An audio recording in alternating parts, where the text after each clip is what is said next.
like it. And let me get my screen up here real quick so we can look at our map. It's pretty much what we're going to look at is our map. Oh, maybe. Yeah, I don't see it. Okay, there we go. Good. Oh, it's a puppy. Yeah.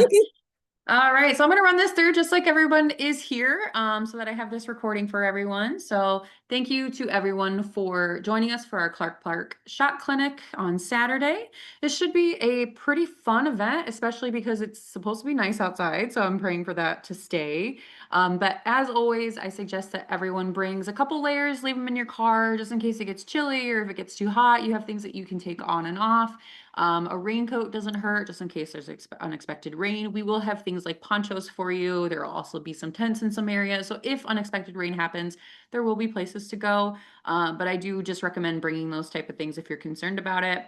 Also bringing a water bottle is ideal. We do usually bring a cooler with water, but just so you don't have to go run and get it or anything, or if it's accidentally forgotten, I always just make sure that I bring a water bottle with me so I don't have to worry about that. So I will show us the map this year. If you have worked this location last year was our first year in this actual park. We have serviced the Southwest community before, but in a different location. So this is a relatively new location for us.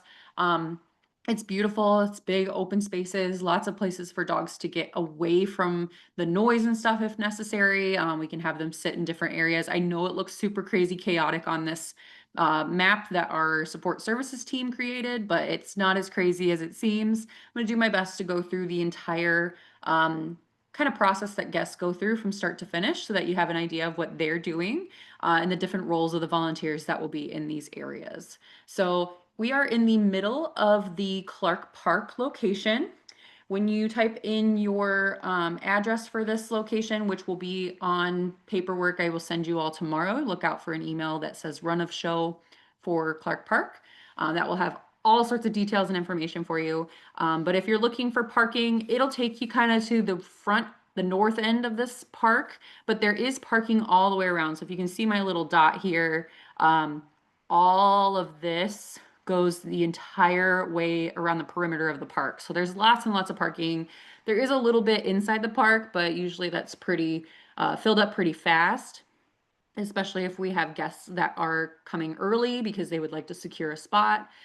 So I just recommend planning to be on the street. And like I said, it's made for parking. It's not paid for parking. It's free for you to be there, but it's sectioned off very clearly and very safely for people to park around the park. So it's actually a great venue. Some of our parking locations are not lovely, and this is actually pretty nice. So you can park anywhere, and all of these little paths coming around from the outside will take you into the event. So you just find the middle. It'll be pretty easy to find us, I think, with tents and dogs and things that'll be there when you get there.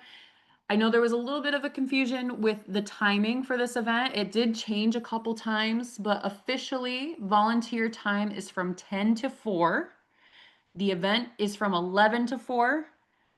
We have you guys show up about an hour early to have a huddle, get you in your locations, make sure you feel comfortable, use the restroom, all those kind of things that you need to do before we get actually started. So 10 o'clock is your arrival time. Our meeting spot is at the registration check-in tent, which is kind of in the middle where all of these paths intersect. Um, our team will be standing out there making sure to collect everybody, but that's where we're having everybody meet. That's where we'll have extra t-shirts if you need an extra t-shirt. We'll have vests for our bilingual volunteers. So that's where you're kind of going to grab everything. We'll have a sign-in sheet for you to mark yourself off. And just make sure that you're all nice and settled when you arrive. So that is this registration spot right here, kind of in the middle of all of these pathways. Okay, so now that we know where we're meeting, where we're parking, I'm going to go ahead and go through the kind of steps that our guests are going to have when they get through all of these fun little blue squares that you guys see. So most guests enter from this north part of the parking lot. That's where most of like the shops and things are in this community. So I think that's just where a lot of people know where they can park, and they head down to this area here.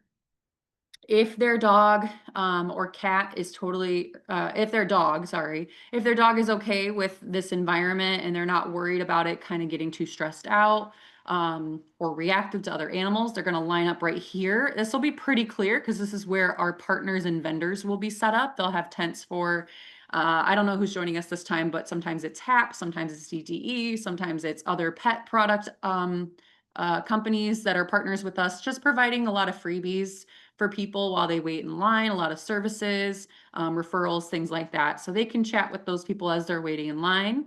Usually this line heads back pretty far. So we'll also have chairs and things for people if they need to sit down and take a break while they're waiting. As they move up, where all of these spots intersect, all these pathways intersect, we're gonna have a volunteer stationed here to kind of help hold the line because we don't want people to be backed up too much. So they're going to hold the line, and when registration is able to take a couple more people, they'll let them know and kind of wave them over so that the volunteer there can let a few more people come through. We usually have about 4 or 5 spots at the registration table for volunteers to help guests fill out their forms. If you are a check-in registration volunteer and you have not done this role before, just a couple of notes for you. You're going to be filling out paperwork for the customer. We want to make sure that they have legible handwriting on those forms so that we can input them later because they are paper forms. So if that means asking the questions or if the person is comfortable with you having their ID for a moment to fill it out, you can ask that. So we fill out those for them. We're just filling out things like what's your name, your address, your phone number, what your pet name is, if it's a boy, girl, if it's been fixed, and what breed we believe them to be as best as we can guess. And then we're asking them if they would like a microchip and then filling out the portion of the form that says microchip information. You don't have to remember this all today. I will reiterate this when we are here on site. But when we ask for microchip information, if they say, yes, I'd like a microchip today, we're going to get a second person's information because we already have theirs. We need an emergency contact and it'll be written on the paper. So don't panic, but it is there. We just need a second person. Sometimes they're a little confused by that. And it's just because we want to make sure that we have 2 people to contact if their animal is lost. A lot of people get a little confused over the microchips. So if you have questions about that, I'll give you some talking points when we arrive. Biggest thing to tell them is it's just like a little barcode that we can scan at our location, at a veterinary office, at an animal control location, wherever their animal gets brought to if they get lost, so that they can call the emergency number. So it pretty much just keeps their emergency number with their animal. This location will also have, we're expecting a pretty high Spanish speaking amount of guests coming. So we do have some volunteers who are offering bilingual services for Spanish and English. Thank you very much for joining us. It's very helpful. We do have some staff on site that also can provide those services. Those volunteers will be walking around in blue vests, so they're easy to identify. If you are talking to a customer and you need support to translate, you can flag one of them down in their blue vests and have them come assist. So we want to provide as much care as we can and not have language be a barrier for them. So that's why we have at least 4 volunteers joining us. And again, thank you for doing that. Once they're done with registration and we've filled out their paper, we're going to hand them their paperwork and have them come down to the payment tent here with these dollar signs. We will be charging $30 for all the services, so vaccinations and microchips. Both of those. Oh, I got somebody coming in. 1 second. Okay. All right, welcome in. We're just getting started, so you haven't missed too much. Thank you for joining us. So once they finish their registration here at the tent, they're going to come down to payment. $30 for everything, vaccines and microchips. If they are struggling to pay that today, because it is per pet, sometimes that can add up depending on how many pets they have. If they are struggling to pay that today or on Saturday, they can speak to our team that works here. And they can support them with options. We try really hard. If they have $10, we'll take $10. If they got nothing, we'll take nothing. We'll try and work that with them. We're not broadcasting that, of course, because we don't want everyone to just say, well, I'll just do it for free. If they can make a donation of $30, that's great. But if you're talking to someone in line or at the registration table and they tell you that they're concerned, well, I only brought this much today, let them know that they could talk to the payment tent and they will work with them on that. So no worries there.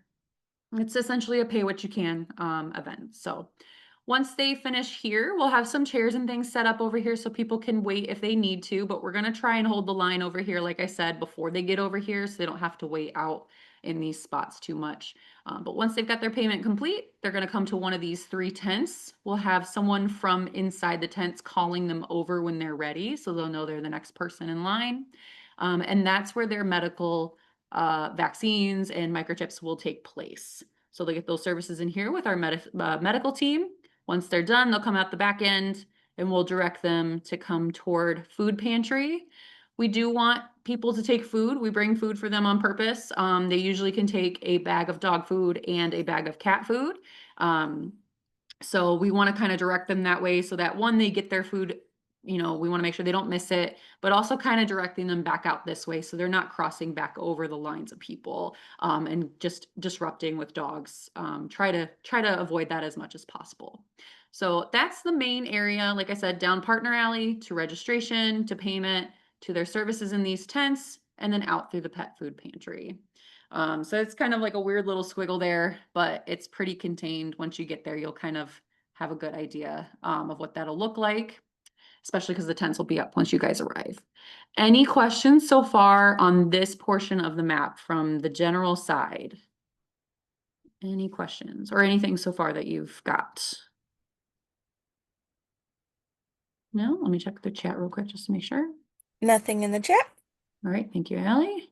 Okay, so the other thing that I want to mention is we have this whole second area over here where you'll see reactive. This is for our guests who are bringing dogs that are essentially reactive to other dogs or other people or bigger crowds. If they're kind of struggling in this environment, we want to get them out and taken care of as fast as possible. We don't want to keep them here and keep them stressed, maybe get to a point where they're, disrupting the line or causing dangerous situations. So we want to move them out of this way. We will have behaviorists on site monitoring. They'll be walking kind of up and down the lines, looking for some behaviors that are concerning to them and potentially pulling those people out of line. Maybe that we want them to completely come to reactive, or it may just be that we want them to kind of sit away in the grass a little bit. So they'll do a lot of that. If you are concerned about someone, it's not your job as a volunteer to take them out of the line. That'll be behavior to decide, but you can let someone like me or Allie or Jen, who's also on our team there, or really any staff member, you can let them know that you're kind of concerned. Hey, I saw this behavior and I don't know if that dog's okay. And then we'll send the behavior team over to talk to them. So you guys don't have to worry about doing that, but please let us know if you are concerned. So we'll pull them over here to this side. There is a check-in for them here. That's what this reactive CSR is. Payment and check-in happens at the same tent because essentially what we're going to do is we're going to take them out of line, have them sit in a chair, and then a volunteer is going to go over to that person, stand a good distance away in case the dog is a little people reactive, but ask them the questions on the paperwork so that that person can sit away from the chaos that's happening. We don't want to create another line here because that's still just a bunch of dogs being in line that might not be comfortable. So essentially a volunteer is going to go fill out their paperwork with them, ask them if they have any questions, and then they'll actually take payment right there from that person as long as that person's comfortable and bring it back up to the tent and have it processed, and then we'll keep their paperwork. We're going to hold on to that paperwork here. If you're not a reactive volunteer, don't worry. This isn't hugely for you, so don't feel like you have to remember everything. But if you are a reactive volunteer, this is where you'll be. We're going to keep on to that paperwork because Keely from our behavior department will be getting those, and that's how she knows the order of people. So she'll see who that person is on the paperwork and go find them sitting in their chairs. We'll do our best to keep people in line and order in this area, but sometimes we have to make the decision that, that dog's just having too hard of a time. Let's get them out of here first. So this sometimes can be a little like confusing of a place for guests because they don't understand why is that person going first and, what's going on. I, Ashley Ray, will be staying in this area with those volunteers. So if you are a volunteer in this area, don't stress out. You'll have me as a point person. If you're having some issues with guests being confused by that situation, you can always grab me and I will go have a conversation with them and just let them know that we're concerned about this animal. We want to get them out first, but we'll get you as soon as we possibly can. Usually people just are okay with that as long as they haven't been sitting for too long. Um, so we have two different areas over here. This little white van is actually for cats. So that is one thing. If there are volunteers who are watching the line and see anybody with a cat, they need to come over here. And the reason we do that is because this van can close completely. We can close the doors and we do services inside. It's a medical van, so it's got the little tent and everything like that. And we'll make sure that they get their services inside the van where it's really safe.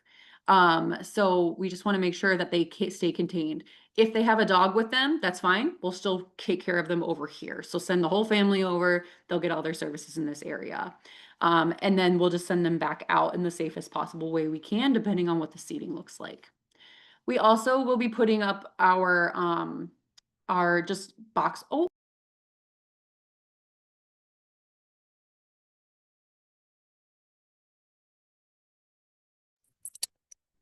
I think Ashley, hold on one second, everybody. I think Ashley got booted out involuntarily by her computer, said that it was going to reboot her computer. So hold on, let me pull that up.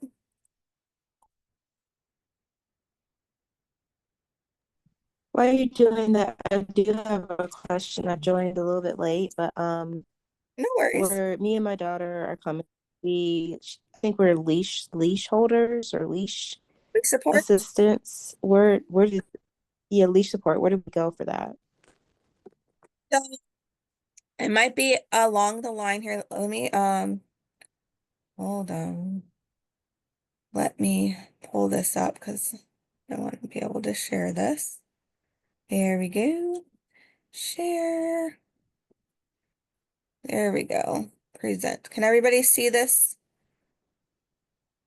It's pulling Can up. you see it? Is it on? Yeah. Okay, Yep. perfect. Okay, so leash support is going to be kind of along the ways here. You might need to support, if you can see my little clicker here, you might need to support down in here, right? If the person, you might ask them if you want to walk their dog out in these grassy areas to just help decompress the dog, right? Especially over here during registration is another big area. For instance, if there's like a big dog that I'm not going to say is not friendly, but might be a little bit reactive, not to the point where we need to move them over here, but just a little bit reactive towards like a smaller dog or something like that. And there's a smaller dog right next door. You can say, hey, would you like me to take him for a little bit while you fill out your paperwork? And then, of course, you'd walk them like over here away from the table. Same thing with the payment tent. We're gonna have them do the registration here, move them over to the payment tent as the flow of traffic kind of goes, because we don't want a bottleneck right here, and we definitely don't want a bottleneck here. You can walk them over here as well, and then at that point, um, after each one of these tents is ready, then we'd send them over here and kind of direct it in that way. You wouldn't be taking any type of leashes over here in this reactive area, like as Ashley was saying. We're going to let the behavior team kind of work that out because we don't want to put a volunteer in any type of um, issues with the dog potentially biting them or whatnot because it is a reactive dog. Where did Ashley leave off? Um, well, there's one of the questions I wanted to ask her, but she did pop off. I do apologize. I know at our other shot clinics, she was saying that with the cats, we would just automatically send them over here. At our previous shot clinics as well, I guess we can ask this at the huddle just to make sure that we're giving out the correct information. We did at previous shot clinics, we had litters of puppies show up at these as well. So I know if it's just like one singleton puppy, they could wait in line here. But if there was like a litter of puppies as well, we sent them over here to this van as well to just try to get them through the line as fast as possible, limit any type of chance of potential disease being spread, all of those things so they can go on about their way. And I believe on their way out, if I'm not mistaken. Let me move this out the way. After they've gotten their shots, they're going to come around here and come to get this food or their food as well. So if they do need to be moved to the van over here, cats or the puppies, the litter of puppies that I was talking about, I would recommend that they visit the pantry tent first and then go to here. Reason being is because, as you can see, if they come through here first, right after, they're gonna have to like do this long walk around, and then where do they go at that point? So if they come here, get their food first, go to the van, then they can go out of the park and then go on out their way. So it's more of a flow of traffic in that regards. Does anybody else have any questions? Okay, well, like Ashley said, she's going to be over here at the reactive station. Jen and I, Aly Bradley, I'm Aly Bradley, by the way, hello. We're also going to be on site as well. I might be over here in this cross section, just helping moderate the traffic and flow of things to make sure that we're not having any type of close encounters with dogs and causing any type of further of stress happening. Or Jen Rosen might be doing that. And then also I might be over here again, kind of conducting the flow of traffic to make sure that we're not bottlenecking as well. So me and Jen might kind of pop back and forth. We're going to be giving out some breaks. I'm not sure what we're having, but typically we'll have Buddy's Pizza. So we'll have it over here and we'll send volunteers kind of in groups and we'll cover for them throughout the duration of the event as well. And like Ashley said, make sure that you bring water, bring extra clothing just in case, because it's always a mix of weather. We don't know what's going to pop up. It does say that it's going to be rather cool in the morning, so make sure that you do bring some layers, but it always is a little bit crazy. It might have rain out of nowhere. And of course, if there's any type of potential risk with the weather, we'll make sure to communicate that with everybody. At our last shot clinic, it did get rather hot. That's definitely probably not going to happen this time, but we always want to keep the safety of the animals, volunteers, and staff in mind, and we'll cancel or close out early if necessary. I have another Okay. question. So my daughter Sure. is earning credit because she's volunteering to earn credit for high school. Okay. So she has like a form that she brings whenever she volunteers that she needs to be like filled out that documents like her hours and that she did her duties and all that. Who do I give that form to get get a signature? You can give that to either me, Jennifer Rosen, because she'll be on site as well, or you can give it to Ashley and we'll go ahead and fill that out for her. Okay, thank you. All right. Okay, I don't know what else was in Ashley's tool belt today to talk through everything. I do apologize.